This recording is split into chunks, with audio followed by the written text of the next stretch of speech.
your eye line here and introduce yourself. Hi, my name is Tomoka Dixon. I teach at Clayton Pre-AP Academy in Reno, Nevada. I am teaching an 8th grade social studies class. Just make sure you're all in focus here. Okay, good job. All right, you ready for the first question? Okay. Okay, so let's see here. We want to understand the decisions you made in planning for this lesson and how it fits into the unit and year. First question, how does this lesson connect to and build on students' prior skills and knowledge? What was taught before the lesson and what will come after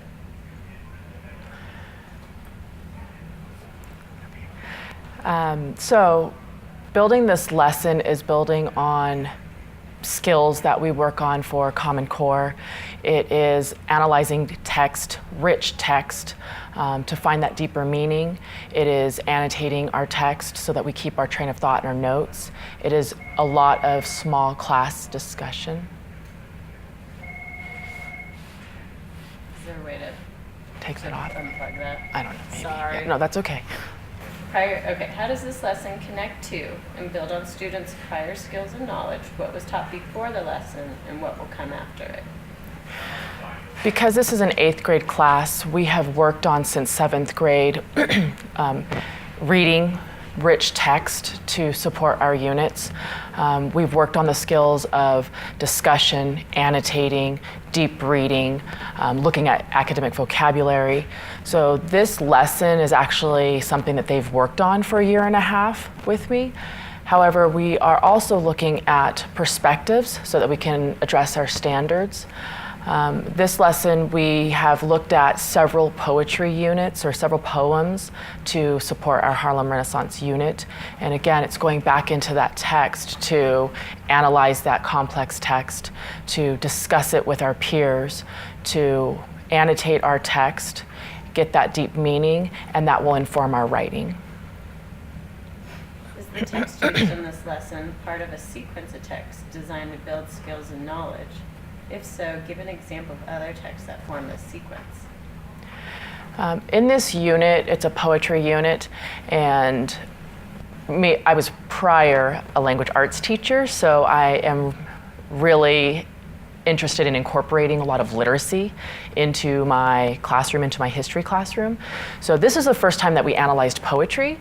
However, we've used other close reads, other deep text to inform our other units. So they're used to that format of closely reading text multiple times and then analyzing that text. However, this is the first time that we've done it with poetry, and with poetry not being explicit, I think that that is a lot of deep work for the students and gets them really thinking. Talk about the standards targeted in this lesson.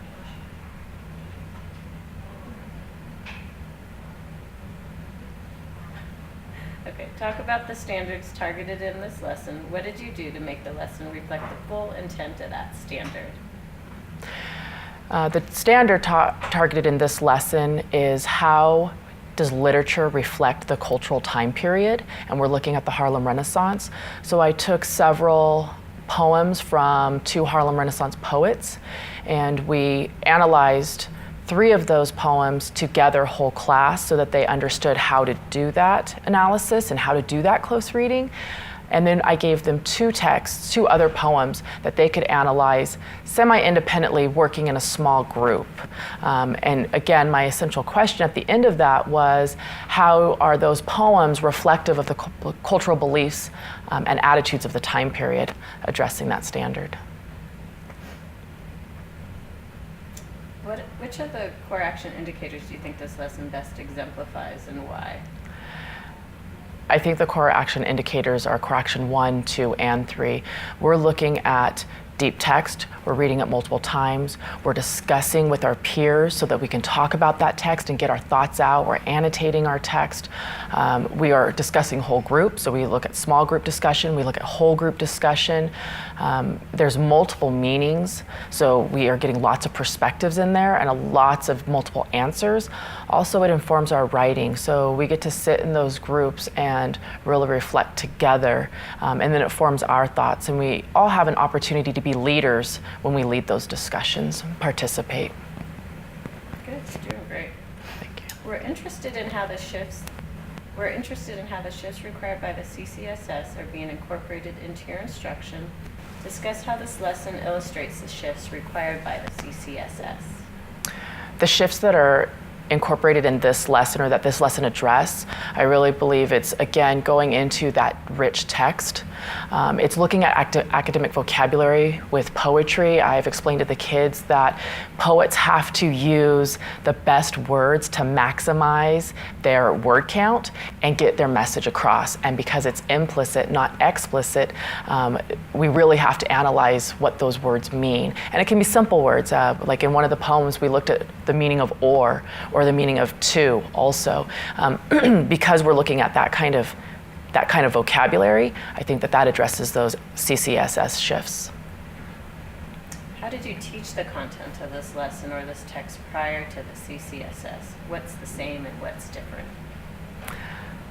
Well, I also was a language arts teacher for several years, and so I've taught this lesson before in a language arts class. It actually is a lot of it is the same. Again, it was analysis, and I've taught this in my 8th grade social studies class 2 years ago. So we did the same thing, and I think the kids, at first they kind of booed it. Poetry? What are we doing poetry? What are we doing looking at poetry in a history class? However, I believe that the text is rich and it helps us to understand our history. So I've pretty much taught it the same. I would think that the only thing that I've improved upon or I've adjusted is looking at more text-specific questions to focus that analysis. We've had text-dependent questions, but it was too general and broad. To really get into the deep meaning of that text, it needed to be specific to that poem itself. Student engagement is crucial to the work of the CCSS. We want to understand how you ensure that all students have the opportunity to productively engage in the work of the lesson. How did you support all students in working with grade level text? For example, did you provide scaffolding for students below grade level so they can read grade level text? So, in order to engage all of my students into this text, including my learners who need additional support, like ELL students, maybe our special needs students, I look at the text, I give it to them, they work in small groups, they read it independently themselves. However, I read it with them again, and we look at that text multiple times. So they have the support of myself reading it to them to model, but they also have the support of their peers to help them get into that text. We go slowly so that we can really annotate our text, and I give them those notes, and we do that discussion so that everybody has an opportunity to participate in that discussion. The text is always displayed on the board, but I give them their own individual copy. That's where they're keeping their notes, that's where they're annotating their text, that's where they're able to go back into the text with their peers.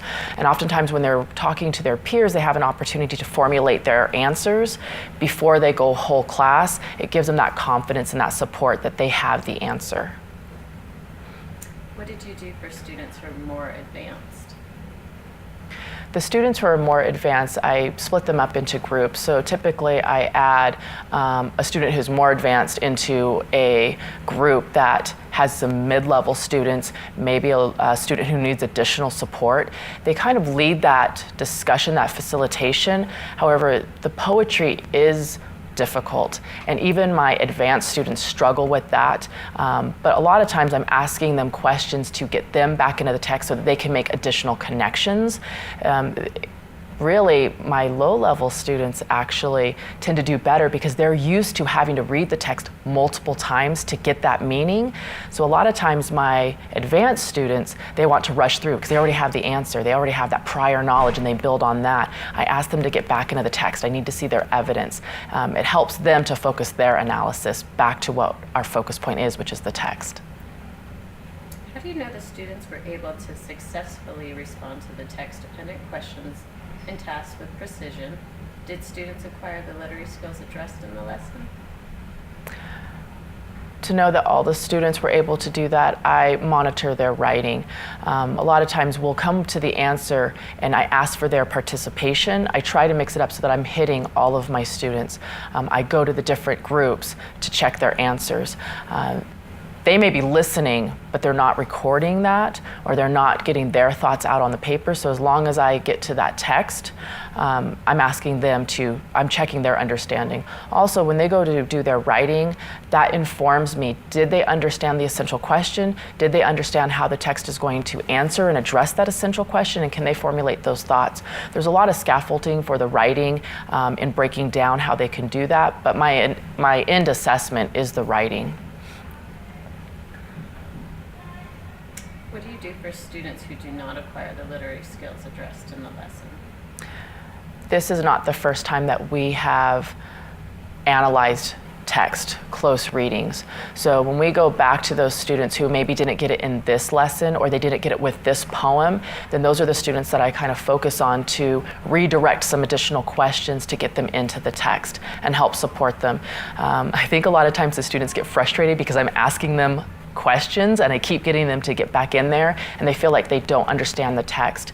However, I break down that time.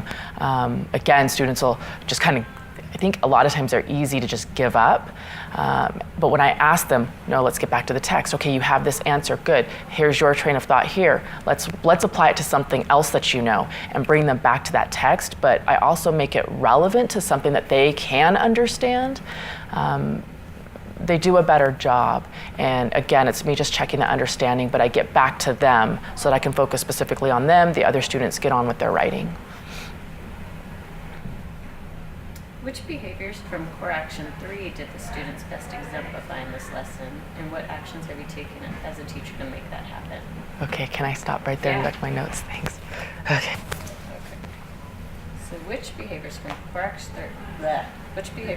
action 3 did the students best exemplify in this lesson, and what actions have you taken as a teacher to make that happen? I provide in order to address core action 3 and help support the students in taking care of those responsibilities, those skills, I displayed the text on the board so that the whole class has it, but I also provide the students with their own copy so that they can follow along with that text.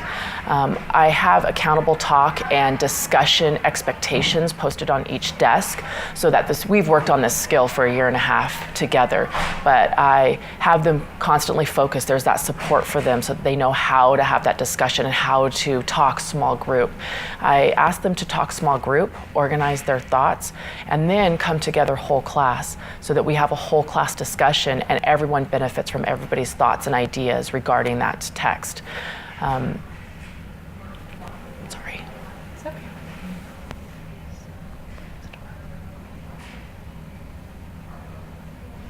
Okay. They also have the opportunity with the whole class brainstorm to, again, hear everybody's thoughts. That helps to maybe generate some thoughts of their own. So I ask them to build on that. So they build on each other's thoughts and feelings for support. Good. Great instructors are continuously learning. We want to understand what you celebrated in this lesson and what you would improve upon. Reflecting on the lesson, what worked well and what might you do differently? Being that my history is a language arts teacher, and that's really my passion, is literacy, reading and writing. Just the fact that I was able to incorporate poetry into history, and the students always sit there, why are we doing poetry in history? That's not what we do, but it is. And what I would celebrate is that most kids are afraid of poetry, or they have this idea that poetry is Shel Silverstein and it always has to rhyme. And I had students at the end of really appreciate the complexity of poetry and what it has to offer. So that's a celebration for me. It's literature, it's text in history. And I had a student say, Ms. Dixon, is there any poetry for World War I?